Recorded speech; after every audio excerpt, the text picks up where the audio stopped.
Bonjour à tous, très heureux de vous retrouver. School TV Le Mag, vous le savez, une demi-heure consacrée à l'éducation de vos enfants. À chaque fois une thématique forte, une initiative sur le plan local et ou national avec Alix et Nguyen. Salut Alix. Salut Patrice.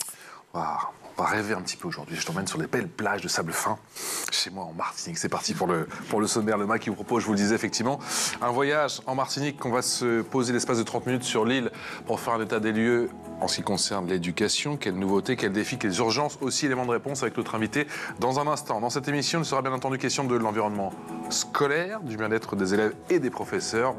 On s'attardera également sur une proposition de loi d'un député martiniquais pour une meilleure information en cas de plainte classée sans suite. C'est très important. La loupe aussi, c'est important. Oui, justement, je vous parle du combat d'une association martiniquaise. Elle s'appelle J'aime Jade et elle se mobilise contre le harcèlement.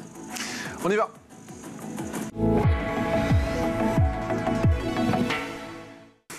Et Giovanni William nous a rejoint en plateau. Bonjour monsieur le député. Bonjour. Merci d'avoir accepté notre invitation. Député socialiste et apparenté de Martinique. La première circonscription, c'est quelle zone du coup, pour ceux qui connaissent la Martinique? Alors c'est Centre-Atlantique, avec le Robert, le Lamentin, le François, la Trinité et le Gros-Mont. Et le Gros-Mont. Comment allez-vous monsieur le député? Je vais bien, ouais. Ça va. Alors, monsieur le député, il est incroyable. Il est frais. Il est plus frais que nous alors que lui il sort de l'avion. Il vient de se taper quoi. Il y a combien de décalage horaire en ce moment? Il y a 6 heures de décalage. Il y a 6 heures. C'est pas grave, on est là, on est frais. Comment allez-vous et surtout comment va la Martinique? On a beaucoup parlé de la Martinique ces derniers mois, avec ce qui se passe, avec ces tensions qu'il y a eu. Toujours et encore la vie chère, et on comprend effectivement le courroux, l'émoi, la colère aussi du peuple martiniquais. Qu'en est-il de la situation en ce moment? Ça s'est un peu calmé ou ça reste encore délicat? On va dire que sur le plan social, les choses se sont calmées, même si la colère est toujours présente. Nous sommes un peuple résilient, mais en tout cas, nous n'oublions pas. Et tous ces combats sont toujours à mener. Et moi, quand je me déplace dans l'île, je vois de belles choses aussi. Bien sûr. Avec des jeunes qui construisent, qui veulent construire. Des initiatives. Avec des professeurs aussi qui accompagnent ces élèves. Ouais. Mais on n'oublie pas. Mais on aime notre pays quand même. Ouais. On parle très souvent effectivement de la vie chère, effectivement ça faisait les gros titres, encore une fois on évoquait ces vives tensions, mais quel est l'impact de cette vie chère sur la réussite éducative sur le territoire martiniquais? L'impact il est évident dans la mesure où quand on veut acheter des livres, quand on veut acheter des cahiers, quand on veut acheter de la papeterie, tout est plus cher.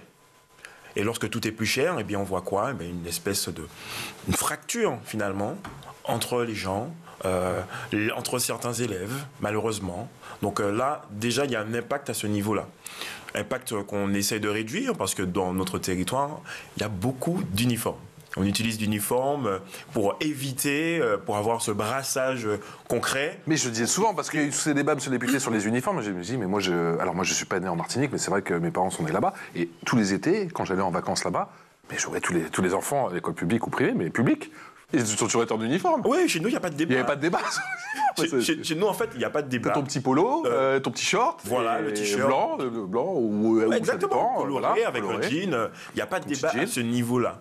Par contre, c'est clair qu'au niveau scolaire, il y a des difficultés pour nos jeunes élèves parce que voilà, c'est ce problème économique qu'ont certains parents, qu'ont beaucoup de parents malheureusement, avec ces familles parfois, je vais dire désorganisées, avec des familles monoparentales qui sont très très importantes, donc des difficultés d'ordre social, même si il y a une assistance particulière qui est allouée pour ces parents, avec des caisses des écoles, avec des assistances sociales, mais les choses sont parfois compliquées, donc il y a cette fracture qui existe et qu'il faut résoudre. Ça concerne aussi les fournitures, les équipements scolaires, ça concerne tout. Ça concerne les chaussures, ça concerne donc toute la panoplie de vêtements, ça concerne aussi la fracture numérique. Ça, on en parle très peu, parce que nous ne sommes pas un territoire qui est concrètement connecté, en réalité. La fibre, il y a encore des zones blanches. Il y a des zones où il n'y a pas Internet. Et pour pouvoir avoir le luxe de ce pays Internet, il faut des abonnements à plus de 40 €, à plus de 50 € pour avoir Internet et un téléphone. C'est toujours aussi cher ici, il n'y a pas tous les opérateurs comme ici en métropole. Il n'y a pas tous les souvenir il y a 8-10 ans où c'est vrai que les abonnements c'était 40-50 €, alors qu'ici pour 2 € tu as un abonnement avec un minimum avec des textos illimités et puis un minimum de minutes de communication. Là-bas, c'est toujours pas le cas. C'est toujours pas le cas. Donc il y a toujours cette fracture-là. Et on sait dans quelle mesure cette fracture numérique impacte les trajectoires des jeunes, notamment quant à leur scolarité?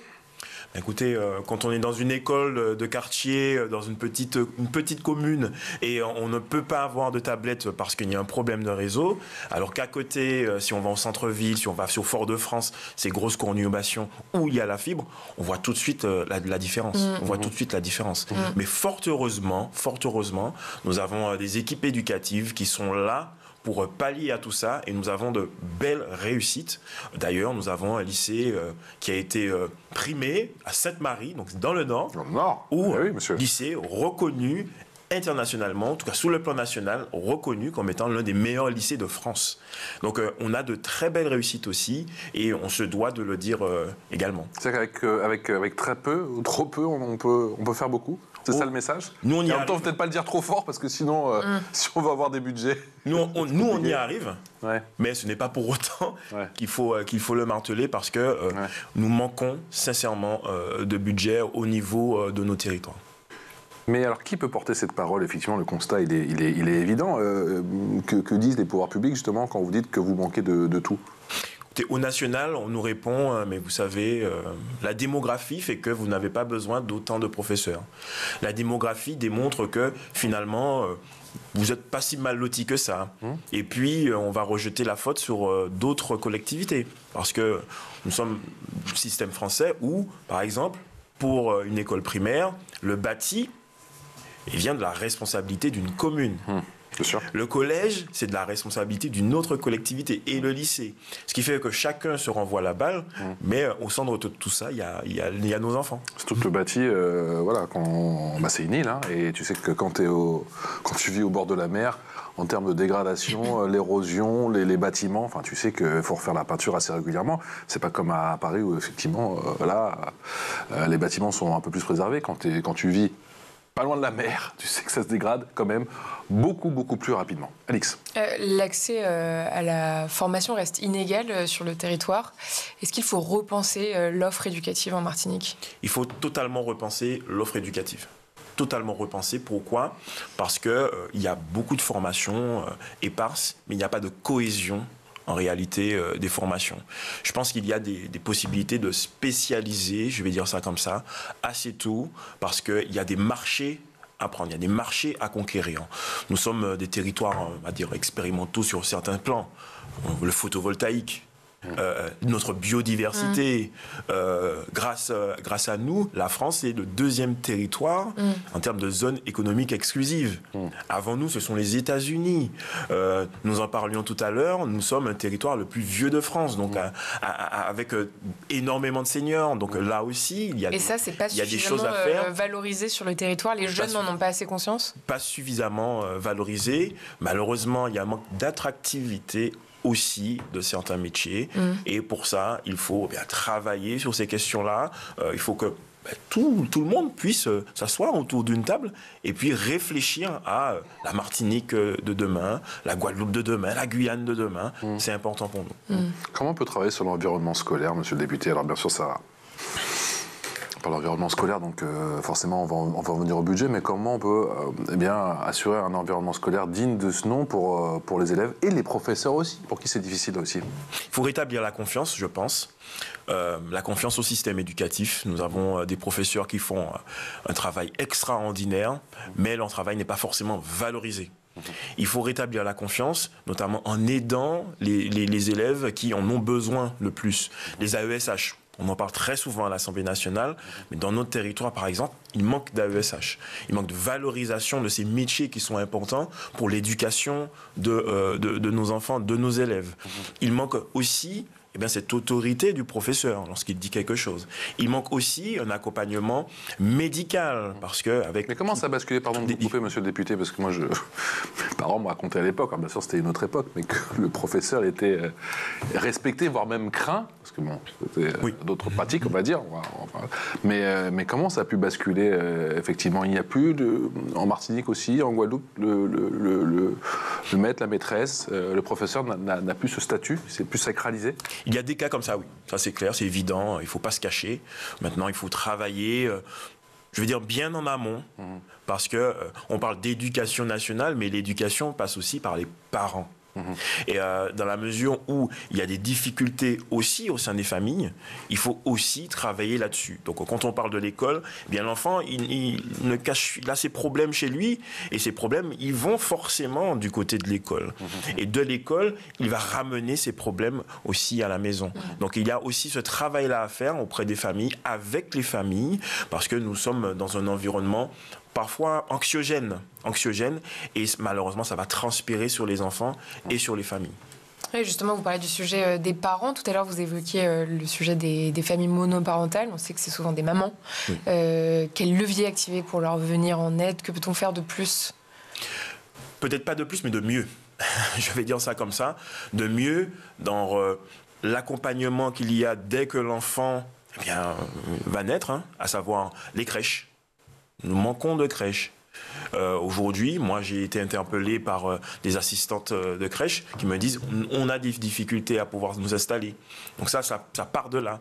Et puis, l'enfant qui a un souci de santé, il faut qu'il puisse avoir une chaîne beaucoup plus régularisée s'il faut déceler une certaine pathologie. On parle de dyspraxie, dyslexie, ce genre de choses, pour que l'enfant soit mieux accompagné. Et donc, le parent mieux accompagné. Et puis, il y a une question qui est certaine, c'est celle de l'emploi des parents. Parce que sans emploi, on se retrouve finalement en dehors de la société. Malheureusement, il faut là aussi faire en sorte que tout le monde puisse se sentir concerné par notre mode société. L'environnement scolaire, c'est aussi le bien-être scolaire, c'est aussi la dimension sécuritaire, si je puis dire. Comment on peut mieux protéger, monsieur le député, aujourd'hui nos enfants, que ce soit dans les murs de l'école ou hors de les murs de l'école? Déjà, entre eux. Je pense que les enfants se parlent, les enfants regardent malheureusement un peu trop les écrans, et mal les écrans. Ils regardent vraiment mal les écrans avec des contenus qui ne sont pas forcément à leur portée. Donc à ce niveau-là, il faut travailler. Aussi, il faut travailler tout simplement au niveau des professeurs eux-mêmes, les protéger. Parce qu'eux, ils ne sont pas là pour faire la police dans une classe, ils sont là pour apprendre, donner des apprentissages. Et à ce niveau-là aussi, il faut pouvoir travailler. Enfin, il y a une chaîne, malheureusement, vous avez parlé de sécurité, il y a une chaîne répressive, une chaîne pénale aussi qui mérite vraiment d'être accompagnée. La justice des mineurs. Sur la justice des mineurs, quand on va au tribunal, dans la justice des mineurs, la justice est encombrée. La justice a du mal à faire en sorte que les choses se passent du mieux que possible pour un enfant lorsqu'il est placé, ou bien un enfant lorsqu'il a commis une infraction. Donc là aussi, il faut travailler sur ce plan-là afin qu'on puisse enfin se sentir à l'aise dans une école. Mais ça, c'est au-delà de nos territoires. Je vais parler du territoire national, là aussi. Il n'est pas normal qu'un enfant puisse avoir un couteau sur lui. Il n'est pas normal qu'un enfant, lorsqu'il rentre chez lui, il puisse avoir le téléphone d'un copain. Donc, vraiment, c'est un tout. Il faut faire ce pont-là entre la famille et l'école et éviter de dissocier les deux. C'est quoi avis à victime? Avis à victime. Avis à victime. Vous parlez de ma proposition de loi. Oui. Alors, ma proposition de loi qui a été votée à l'unanimité à l'Assemblée nationale vise les plaintes dites classées sans suite. Lorsque vous êtes victime d'une infraction, vous déposez plainte et parfois, malheureusement souvent, il y a un avis de classement. C'est même souvent. Et même souvent, il y a un avis de classement sans suite. Mais que se passe-t-il? La plainte, elle est classée sans suite. On va vous notifier cet avis. Parfois, plutôt souvent, on ne va pas vous notifier. On va vous appeler. Et puis, lorsque vous recevez, vous voyez un motif que vous ne comprenez pas.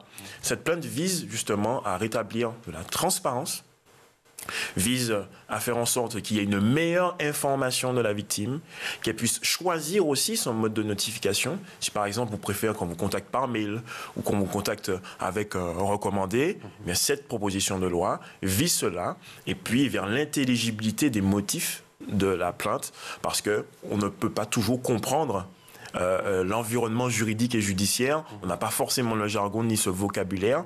Et pour pouvoir rétablir cette confiance vis-à-vis de la justice aussi, il faut pouvoir comprendre une décision et faire en sorte qu'on puisse user valablement de nos voies et droits de recours une fois que la plainte est classée. Et alors, donc, ça a été voté à l'unanimité à l'Assemblée nationale. Alors, bien sûr, il y a la suite du long trajet, effectivement, de la charrette, si je puis dire. Ça va passer par le Sénat, bien sûr, dans quelques mois. Qu'est-ce qui a motivé, vous, l'écriture de ce projet de loi ? C'est la pratique. C'est la pratique. Mon exercice professionnel, je suis avocat de profession. D'accord. Mais aussi, vous savez, dans nos permanences, les justiciables viennent aussi. C'est-à-dire qu'on vient nous voir, on nous dit « Monsieur le député, j'ai déposé une plainte il y a 2 ans, je ne sais pas où ça en est, est-ce que vous pouvez faire quelque chose pour moi ?» Et moi, en discutant avec les collègues de France et de Navarre, on se retrouve tous dans la même situation, où il y a un manque d'information, ou alors il y a une information qui ne passe pas. Ce qui veut dire que la loi, finalement, ça bute quelque part, et il faut améliorer les choses. C'est-à-dire qu'il n'y a même pas un ensemble de données ou une adresse Internet où on peut, je ne sais pas moi, taper son nom, quoi que ce soit, et se dire, tiens, non, affaire temps, c'était il y a 2 ans, et tu vois que c'est classé sans suite, tu n'avais pas de nouvelles, mais tu te dis, non, il n'y a pas de... Écoutez, il y a aujourd'hui les dépôts de plainte en ligne. On peut déposer plainte en ligne, mais le COQI, en réalité, coince. Il coince pour plusieurs raisons. Il coince aussi parce qu'il y a un embouteillage des procédures. Nous sommes à plus de 4 millions de plaintes actuellement en France. Nous sommes à 650 000 plaintes par an. Donc aussi la machine est enrayée parce qu'il y en a beaucoup. La machine est enrayée parce que nos services de police et de gendarmerie sont débordés. Et puis enrayée pourquoi ? Parce qu'il y a ce manque d'informations et il faut pouvoir bien aménager les choses. Vous intervenez régulièrement dans les classes, du primaire au lycée. Pourquoi c'est important de parler de politique à l'école ? C'est très important pour comprendre ce qu'on fait. Moi, je me dis qu'un jeune, le jeune d'aujourd'hui, c'est le citoyen de demain qui va voter en son âme et conscience, avec un certain bagage en se disant voilà ce qu'un député fait, voilà ce qu'un maire fait, voilà ce qu'un conseiller général fait. Et s'informer, le savoir est une arme, disait Kerry James. Il faut avoir ce savoir. Et moi, dès que je le peux, je me déplace, je vais dans les écoles, du primaire jusqu'à l'université, pour dire voilà ce qu'un député peut faire, voilà ce qu'il ne peut pas faire.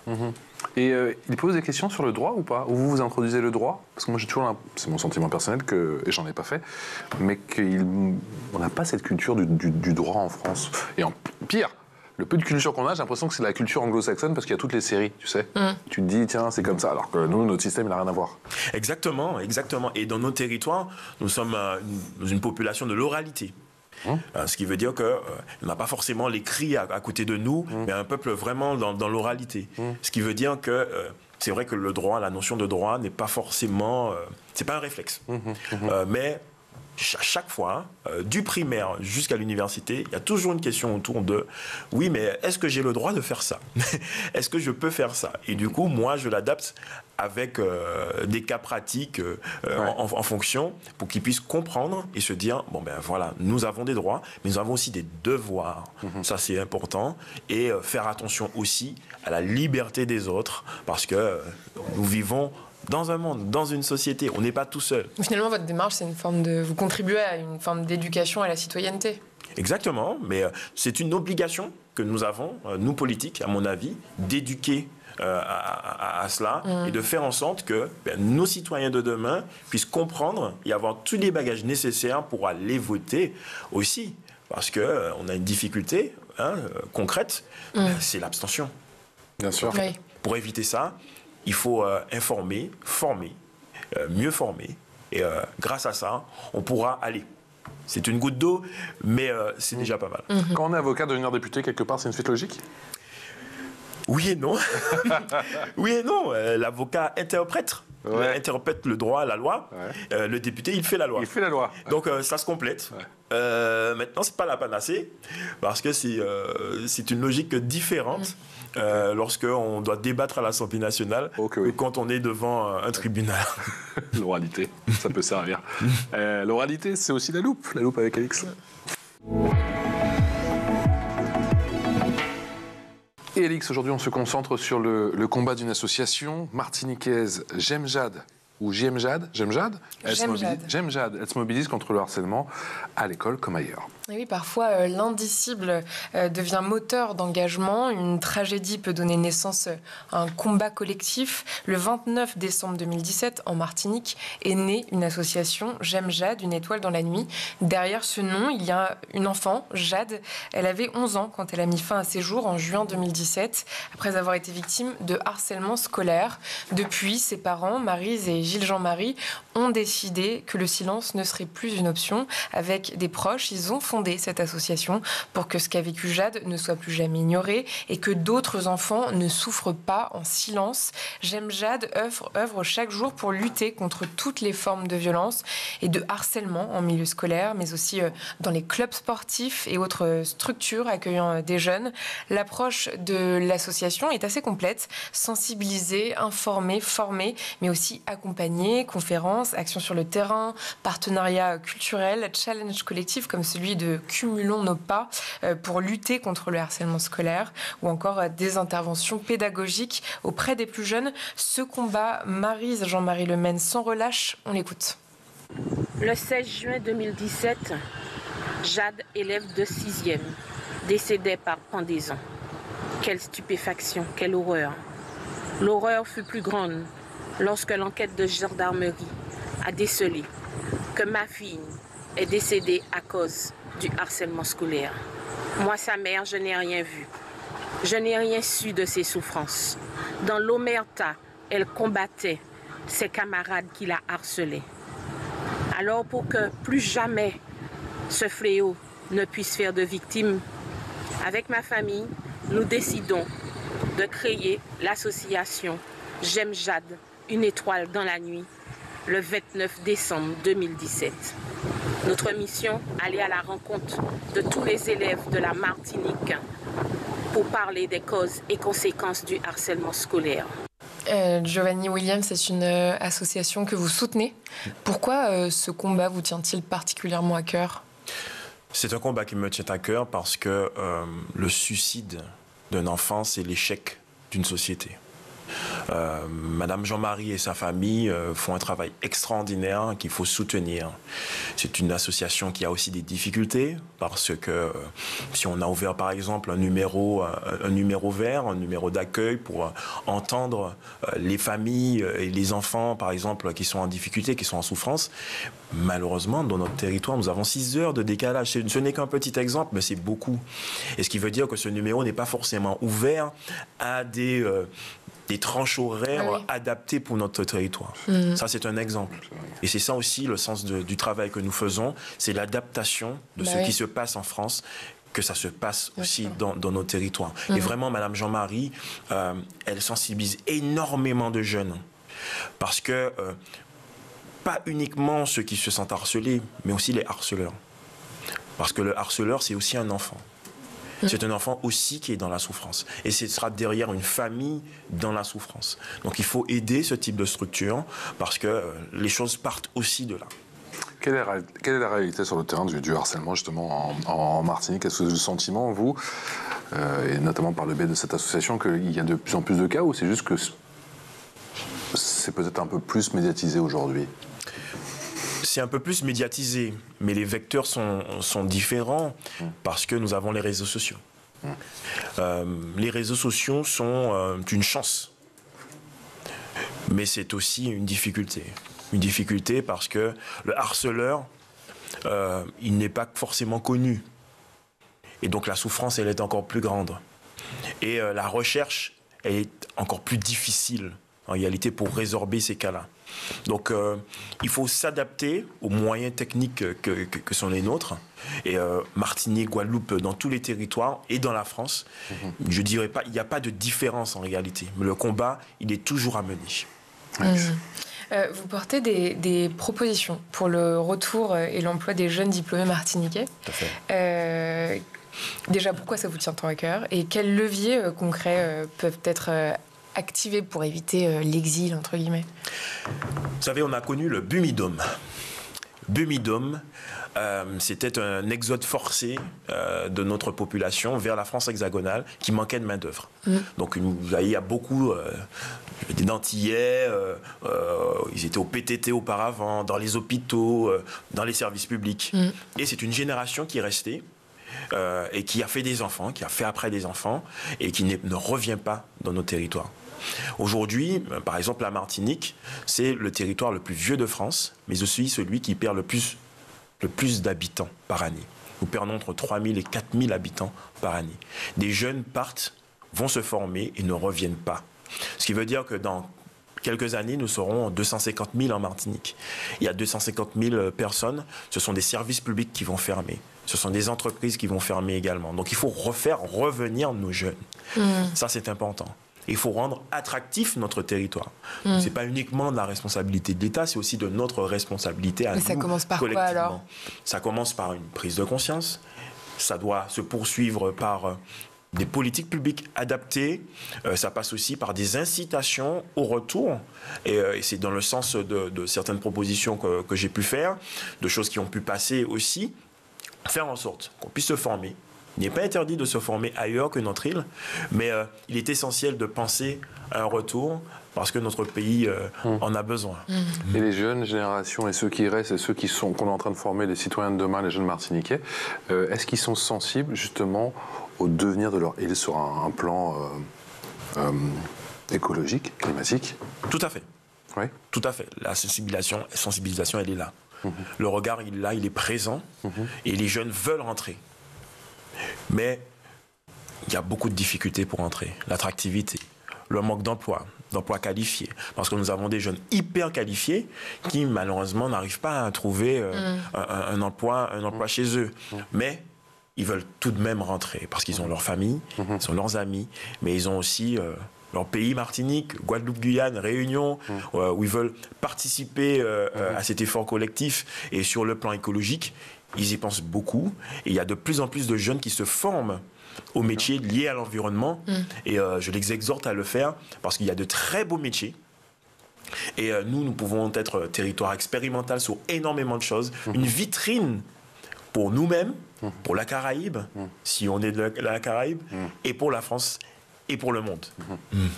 Petit, vous rêviez d'être pompier, footballeur, militaire. C'est vrai. Finalement, vous êtes devenu avocat. Puis Elle sait tout, Alix. Elle sait tout. Quel rôle a joué l'école dans votre construction personnelle? Un très, très grand rôle. Hein. Je suis toujours en contact avec certains de mes professeurs de primaire, de lycée et d'université. Ça a été très important pour moi parce que ça aussi, ça sociabilise. Je suis fils unique, certes, mais j'ai des amis, j'en ai beaucoup. Et on se voit tous les jours. Quand je viens ici à Paris, j'essaie de les voir. Et donc, c'est l'école qui nous a permis de nous rencontrer. C'est l'école qui m'a formé avec un socle solide, à mon sens, pour me permettre bien de continuer mes études en France hexagonale, dans le froid. mais je suis tenu au bon pour pouvoir y avoir la chance de rentrer. Et la question de revenir, pour vous, ne s'est jamais posée? Non. J'ai toujours souhaité rentrer au pays. Il y a de plus en plus de Martiniquais et de Guadeloupéens qui souhaitent aujourd'hui aider le pays. Ouais. Vraiment, j'ai toujours voulu rentrer. Malheureusement, nous avons de plus en plus de jeunes qui ne pensent plus à rentrer. Voilà. Merci, monsieur le député. Merci d'être passé nous voir aujourd'hui. Merci pour votre témoignage émouvant, poignant.